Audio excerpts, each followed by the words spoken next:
Visvesvaraya engineer, ದಾರ್ಶನಿಕ, ರಾಷ್ಟ್ರ ನಿರ್ಮಾತೃ. ಪರಿಚಯ: ಸರ್ ಎಂವಿ ಎಂದು ಸಾಮಾನ್ಯವಾಗಿ ಕರೆಯಲ್ಪಡುವ ಮೋಕ್ಷಗುಂಡಂ ವಿಶ್ವೇಶ್ವರಯ್ಯ ಅವರು ಪ್ರವರ್ತಕ ಇಂಜಿನಿಯರ್, ದೂರದೃಷ್ಟಿಯ ರಾಜನೀತಿಜ್ಞ ಮತ್ತು ರಾಷ್ಟ್ರ ನಿರ್ಮಾಣಕಾರರಾಗಿದ್ದರು.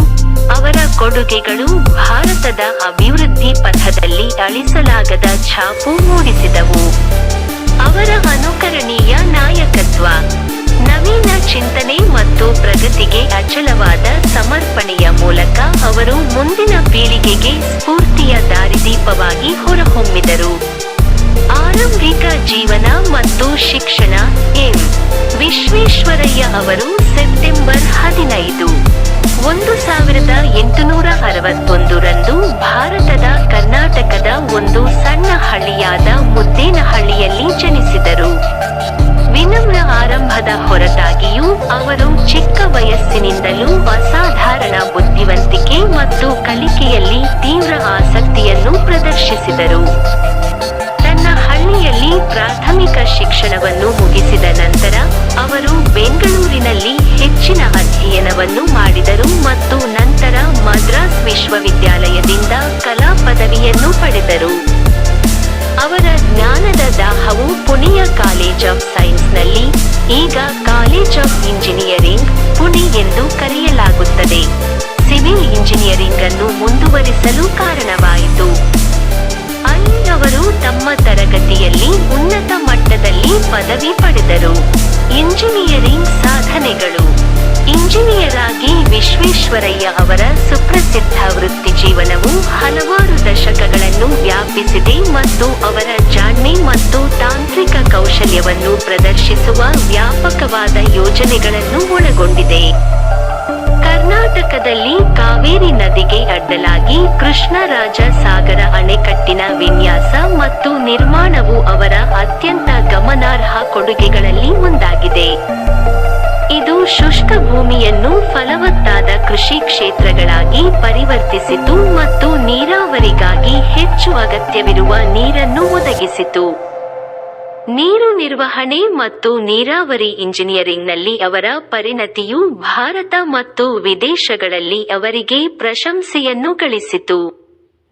ವಿಶ್ವೇಶ್ವರಯ್ಯನವರಿಗೆ ಸಲ್ಲುವ ಇನ್ನೊಂದು ಹೆಗ್ಗುರುತು ಯೋಜನೆಯು ಕರ್ನಾಟಕದ ಭದ್ರಾವತಿಯಲ್ಲಿ ಮೈಸೂರು ಕಬ್ಬಿಣ ಮತ್ತು ಉಕ್ಕಿನ ಕೆಲಸಗಳನ್ನು, ಈಗ ವಿಶ್ವೇಶ್ವರಯ್ಯ ಐರನ್ ಮತ್ತು ಸ್ಟೀಲ್ ಲಿಮಿಟೆಡ್ ಎಂದು ಕರೆಯಲಾಗುತ್ತದೆ, ಸ್ಥಾಪನೆಯಾಗಿದೆ.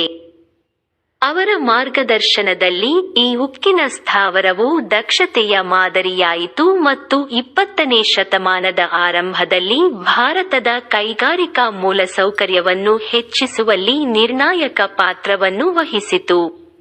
ದಾರ್ಶನಿಕ ಸ್ಟೇಟ್ಸ್ಮನ್ಶಿಪ್: ಅವರ ಎಂಜಿನಿಯರಿಂಗ್ ಸಾಧನೆಗಳನ್ನು ಮೀರಿ ವಿಶ್ವೇಶ್ವರಯ್ಯ ಅವರು ಭಾರತದ ಸಮಗ್ರ ಅಭಿವೃದ್ಧಿ ಮತ್ತು ಆಧುನೀಕರಣಕ್ಕಾಗಿ ಪ್ರತಿಪಾದಿಸಿದ ದೂರದೃಷ್ಟಿಯ ರಾಜನೀತಿಜ್ಞರಾಗಿದ್ದರು.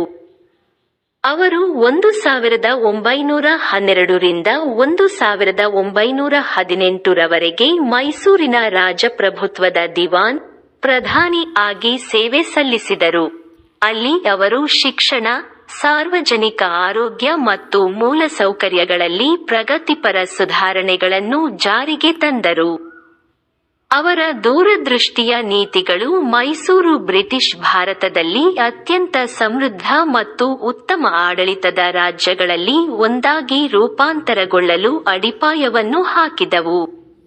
ಪರಂಪರೆ ಮತ್ತು ಗೌರವಗಳು: ಎಂ. ವಿಶ್ವೇಶ್ವರಯ್ಯ ಅವರ ಪರಂಪರೆಯು ಇಂಜಿನಿಯರ್ಗಳು, ನಾಯಕರು ಮತ್ತು ನಾಗರಿಕರನ್ನು ಶ್ರೇಷ್ಠತೆಗಾಗಿ ಶ್ರಮಿಸಲು ಮತ್ತು ಸಮಾಜದ ಪ್ರಗತಿಗೆ ಕೊಡುಗೆ ನೀಡಲು ಪ್ರೇರೇಪಿಸುತ್ತದೆ. ಅವರ ಜನ್ಮದಿನವಾದ ಸೆಪ್ಟೆಂಬರ್ 15 ಅನ್ನು ಭಾರತದಲ್ಲಿ ಎಂಜಿನಿಯರ್ ದಿನ ಎಂದು ಆಚರಿಸಲಾಗುತ್ತದೆ. ಇಂಜಿನಿಯರಿಂಗ್ ಕ್ಷೇತ್ರಕ್ಕೆ ಅವರ ಅಪ್ರತಿಮ ಕೊಡುಗೆಗಳನ್ನು ಗೌರವಿಸುತ್ತದೆ.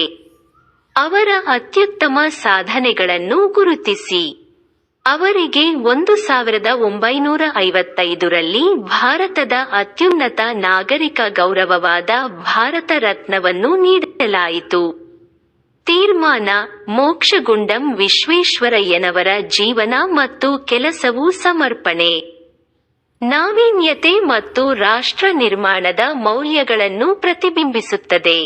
ಅವರ ಪ್ರವರ್ತಕ ಮನೋಭಾವ ಅವರ ಆಳವಾದ ದೇಶಭಕ್ತಿ ಮತ್ತು ಸಾರ್ವಜನಿಕ ಸೇವೆಯ ಬದ್ಧತೆಯೊಂದಿಗೆ ಸೇರಿಕೊಂಡು ಅವರ ಸಮಯದ ನಿಜವಾದ ಪ್ರಕಾಶವನ್ನು ಮಾಡಿದರು.